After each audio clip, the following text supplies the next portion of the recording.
Good evening all student, all is my channel 2%। तो सभी श्रोताओं को मेरा शाम का नमस्कार। और जैसा कि आपको अवगत है कि आज 13 दिसंबर हो रहा है और वर्ष का अंतिम दिन धीरे धीरे समाप्त हो रहा है। तो हम सभी श्रोताओं को अपने तरफ से अग्रिम बधाई देते हुए यह कामना करते हैं कि आने वाला वर्ष आपका इससे अच्छा बीते। और इस तरह हमारे चैनल पर आप नए हैं तो चैनल को सब्सक्राइब करना, लाइक करना, फॉलो करना ना भूलें। हम प्रत्येक दिन की तरह हम आपको मोटिवेशनल वाक्यों के साथ वनडे कंपटीशन से संबंधित चाहे जिस क्षेत्र का परीक्षा हो उसके लिए हम आपको प्रश्न और उत्तर लेकर आते हैं। तो इस तरह आज के टॉपिक मोटिवेशनल वाक्यों के साथ एक दिवसीय सभी प्रकार के प्रतियोगी परीक्षाओं के लिए, वो चाहे बैंकिंग हो, रेलवे रिक्रूटमेंट बोर्ड हो और या एसएससी हो, यूपीएससी हो, यूपीपीसीएस हो, एमपी, राजस्थान, बिहार, कहीं का भी हो, यदि आप प्रिपरेशन कर रहे हैं तो आप वीडियो को आप देखते हैं तो आपको निश्चित रूप से अभी यहाँ इंजीनियरिंग कॉलेज में कोशिश एक एग्जाम हुआ था 12 तारीख को, उसमें काफी लड़के आए थे। उसमें मैंने जो जीएस का क्वेश्चन इसमें बताया था उसमें अधिकांश प्रश्न उन बच्चों को मिला है। तो बच्चे कुछ ग्रामर से संबंधित और सभी हाई स्कूल और इंटरमीडिएट के छात्रों को एक बार और मैं सचेत करना चाहता हूं, जिनको यानी कम पैसे में इंग्लिश ग्रामर विशेष रूप से पढ़ना चाहता है तो हमारे पास English grammar academy near Ragadganj के पास आकर के संपर्क कर ले। हमारा मोबाइल नंबर है 7860013794। मिस्टर जेपी वर्मा मेरा नाम है। यहाँ आपको हम कम से कम दामों पर, जैसे इस समय आपका अब एग्जाम फरवरी में होने वाला है सभी बोर्डों का, तो ग्रामर विशेष रूप से आपसे कम से कम पैसे में आपको अधिक से अधिक जानकारियां ग्रामर से संबंधित देंगे, चाहे वो रीऑर्डरिंग से संबंधित हो, narration, active voice, passive voice, transformation है, सिंथेसिस है, सिंटैक्स है। ये इंटरमीडिएट का कोर्स है। इंटरमीडिएट के कोर्स में विशेष रूप से है नरेशन, इसका ट्रांसफॉर्मेशन, सिंटैक्स और सिंथेसिस आता है। तो मैं आपको डिटेल रूप से इसको ज्यादा आपका दिसंबर में 15-16 दिसंबर से आ जाते हैं तो मैं आपको पूरे जनवरी के अंदर 500 रुपये के अंदर ही मैं आपको कंप्लीट करा दूंगा, मेरा चैलेंज है। यदि आप आना चाहते हैं तो सहर्ष आप 2 बजे के बाद आप समय दीजिए। 2 बजे के बाद मैं खाली होता हूं और आप किसी भी समय पढ़ सकते हैं, 2 बजे के बाद चाहे जब तक। तभी सभी श्रोताओं से मेरा विनम्र निवेदन है, यदि आपके पास पड़ोस में कोई बच्चा इंग्लिश से डरता हो तो उसके डर को हम निकाल देंगे और फ्रेंकली उसको ग्रामर इतना मजबूत कर देंगे वो भविष्य में कहीं किसी प्रकार की उसको त्रुटियां नहीं आएगी। तो अब इसी क्रम में हम अपने मोटिवेशनल वाक्यों के साथ चलते हैं। The mountain of knowledge is step, कह रहा पहाड़ का ज्ञान पहला कदम है, but the review from the top is worth the climb, do not stop until you have seen it, जब तक आप उसको देख ना ले तब तक उसकी ऊंचाई को पाने के लिए चलते रहें। दूसरा है you are free to choose but you are not free from the consequences of your choice। तीसरा है love your father, he has sacrificed so many things in life just to see smile on your face। चौथा हिंदी में है दुनिया में सबको शक्तिशाली मनुष्य की वाणी है, दुनिया में सबसे शक्तिशाली मनुष्य की वाणी है, दुनिया में सबसे शक्तिशाली मनुष्य की वाणी है जो हथियार उठाए बिना भी क्रांति करवा सकती है। जो बिना हथियार उठाए ही क्रांत करवा सकते। किसी को ऐसी वाणी बोल दीजिए जो उसको बहुत ही बुरा लगे और तुरंत आपके ऊपर अग्रेसिव होकर के आपके ऊपर आक्रमण कर सकता है। और इसके बाद पांचवा है क्षमता। क्षमता वह शब्द है जो आप करने में सक्षम है। क्षमता वह शब्द है जो आप करने में सक्षम है। दूसरा प्रेरणा, या प्रेरणा यह निर्धारित करती है कि आप क्या करते हैं। दृष्टिकोण, दृष्टिकोण यह निर्धारित करता है कि आप उसे कितनी अच्छी तरह से करते हैं। छठा है कामयाबी भीख नहीं है। कामयाबी भीख नहीं जो मांगने से मिलेगी। कामयाबी भीख नहीं है जो काम मांगने से मिलेगी। एक ताला है जो सिर्फ मेहनत की चाबी से खुलेगी।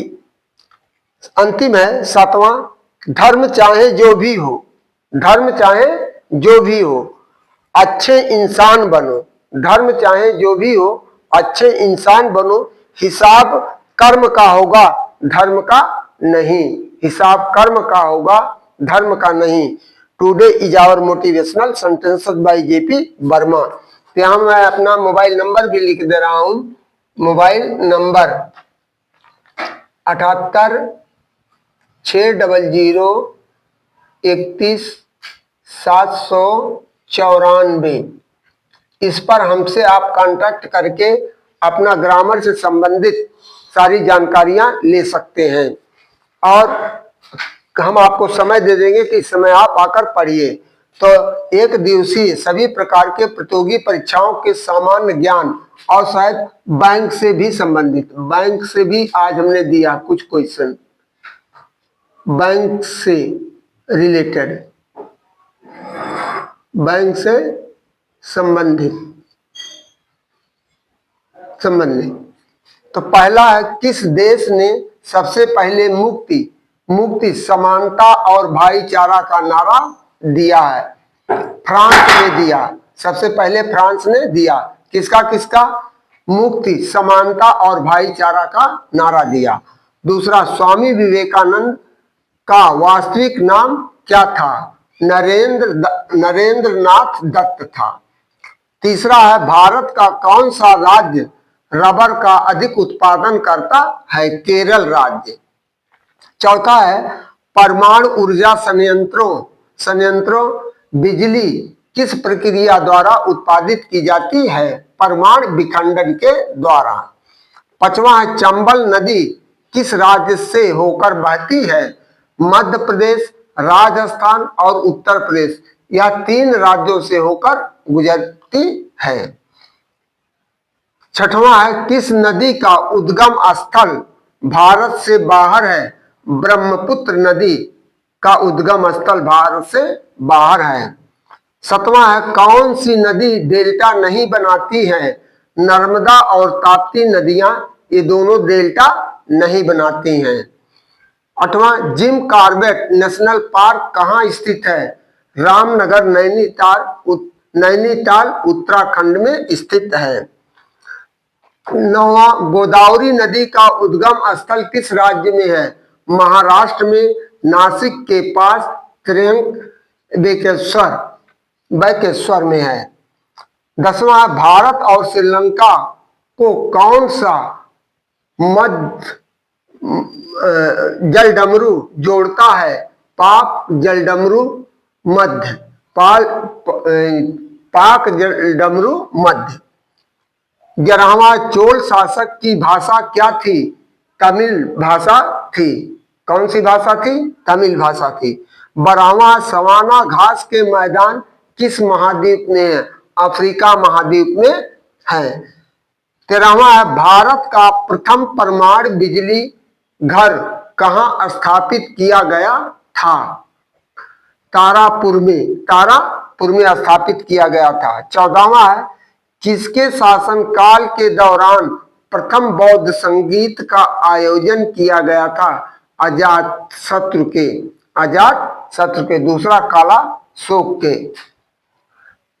15वां अर्थशास्त्र के क्षेत्र में पहला नोबेल पुरस्कार किस वर्ष दिया गया है? 1969 1969 में। 16वां है, भारतीय संविधान में वर्णित मौलिक कर्तव्य किस देश के संविधान से लिया गया है? रूस के संविधान से लिया गया है। 17वां है, सिकंदर ने भारत पर आक्रमण कब किया? 326 ईसा पूर्व झेलम में। 18वां है, राष्ट्रीय एकता दिवस कब मनाया जाता है? 31 अक्टूबर को मनाया जाता है। 20वां, आरबीआई का राष्ट्रीयकरण कब हुआ?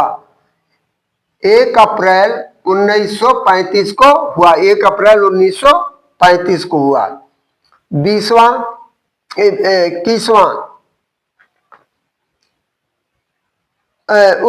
भारतीय रिजर्व बैंक की स्थापना कब हुई थी? 31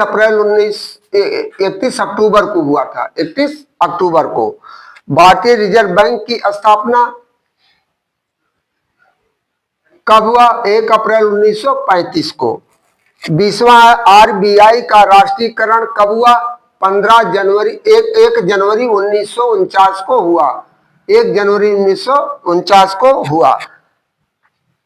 फिर 21वां, आरबीआई का मुख्यालय कहाँ है? मुंबई, महाराष्ट्र में है।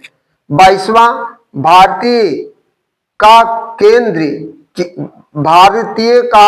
केंद्रीय बैंक कौन कौन सा है? आरबीआई, भारतीय रिजर्व बैंक ऑफ इंडिया। 23वां, भारत में बैंकिंग को विनिमय करने वाला अधिनियम कौन सा? बैंकिंग विनिमय अधिनियम 1949 1949। 24वां, भारत में नोट जारी करने का अधिकार किसके पास है? आरबीआई के पास है। 25वां, भारत में पहला बैंक कौन सा था? बैंक ऑफ हिंदुस्तान 1770 ईस्वी में था यह। 26वां है, भारत का सबसे बड़ा बैंक कौन सा है? SBI, state bank of India. 27वां है, 27वां है, भारत में राष्ट्रीयकरण के दौरान कितने बैंकों को राष्ट्रीयकृत किया गया है? तो 14 बैंक 1969 में, 1969 में, और प्लस 6 बैंक 1980 में किया गया है। 1980 में किया गया है। इस तरह 28वां है, आरटीजीएस जो लोग पैसा भेजते हैं का पूरा नाम क्या है? Real time gross settlement. Real time gross settlement. 29वां, यूपीआई का प्रारंभ, जो आजकल यूपीआई से लोग पैसा एक दूसरे से स्कैन करके डालते हैं, यूपीआई का प्रारंभ किस वर्ष में हुआ है? सन 2016 में हुआ है। 30वां है, आरबीआई में कुल कितने डिप्टी गवर्नर होते हैं? 4 डिप्टी गवर्नर होते हैं।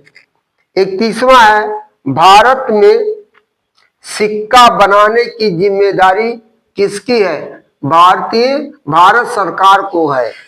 अंतिम है 32वां, भारत में मुद्रा छापने की जिम्मेदारी किसकी है? आरबीआई को। कागजी नोट जारी करने का अधिकार किसको है? आरबीआई को है। तो इस तरह हमारा आज का टॉपिक यहीं पर समाप्त होता है, जो सभी प्रकार के एक दिवसीय प्रतियोगी परीक्षाओं के लिए काफी ही महत्वपूर्ण है। तो हमारा आप सभी श्रोताओं से निवेदन है कि वीडियो को अंत तक जरूर देखें और चैनल को सब्सक्राइब करना, लाइक करना, फॉलो करना ना भूलें। आपका एक सब्सक्राइब करना और लाइक करना हमारे लिए बहुत बड़ी उपलब्धि होगी, जिससे हमारा मनोबल ऊंचा उठेगा और हम आपको इस तरह की जानकारियां तमाम देते रहेंगे। इन्हीं शब्दों के साथ अपने वाणी को विराम देते हुए आपके उज्जवल भविष्य की कामना करते हुए गुड नाइट। थैंक यू, धन्यवाद।